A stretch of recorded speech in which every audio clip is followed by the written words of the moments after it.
Mana Rescue Home omurembo Fort Portal obwa hati nareberera abana barikurenga 30 abarikutura n'akakooko ka siriimu obwa harimu okubashomesa, okubaraza, okubariisa, otiireho n'okubatungira obujanjabi. Abaana aba nibiiha omu maka agarikuba gatarikwebaasa bareetwa aha mwanya ogu kutandika kubahwera. Of course ingo bitwe ekitongole tutwesobora. Government nayo kakuba eba ineyo mulingo gwo kugamba ngo netukyaho buhereza kusanga abana bano kwatagana n'oburwire bwabo betagisibwa kukwaho muno. So ka government nayo kakuba gine programs ezikuran so kukwatira abana abo so kuyamba hanyuma obusinyo bumu n'abana bali mu masomero bundi kebyengaro.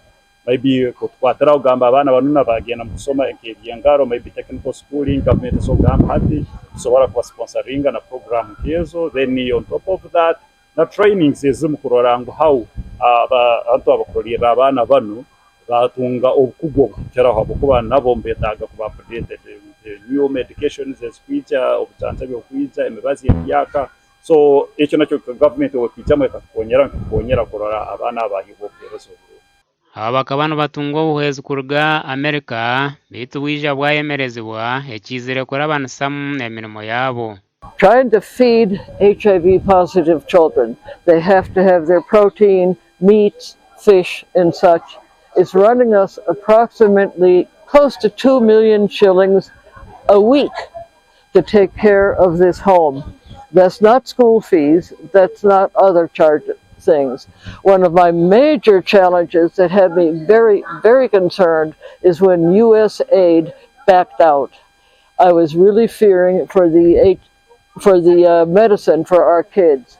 For a while, our third-line kids were in danger because we could not find all the medicine. But now we seem to be getting it from the help of many different people. Ebikuza kubigamba n'owaba Joint Medical Store bariyo bahayo ebintu ebitari bimwe na bimwe amwanya ogukwera okujanjaba abaana aba. Leero tusazeewo okujja okuyamba abana abaana n'ekitongole kyaffe ekya JMS naye nga tusazeewo okujja mu communities. Twataddewo program zino mu communities zijje ziyambeko okulaba nti buli omu afuna obujjanjabi era afuna eddagala eddungi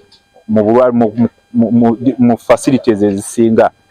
It's hospitals, LCs, different people that come to us and tell us about the different children.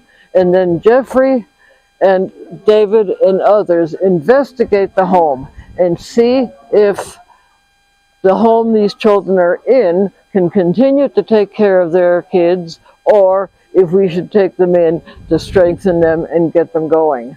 Mu myaka etaano tugenda kubateekamu obukadde 25.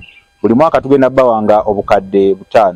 Leero tuzze n'ebintu bya bukadde 5 okuli ebitanda, okuli drip stand, okuli eddagala na byonna byetaaga okukozesa mu malwaliro. So tukubiriza companies eziri eyo, bank eziri eyo, eziri mu Toro region nti mujje tukwasaganyize wamu tulabe nga tuyambako kino ekifo abaana abalwadde bafune essuubi baddemu essuubi. Abarikukorera Mana Rescue Home basiima obuhwezi obwaheebwayo Joint Medical Stores. Amakuru aga gashakwa Jonan Singwire.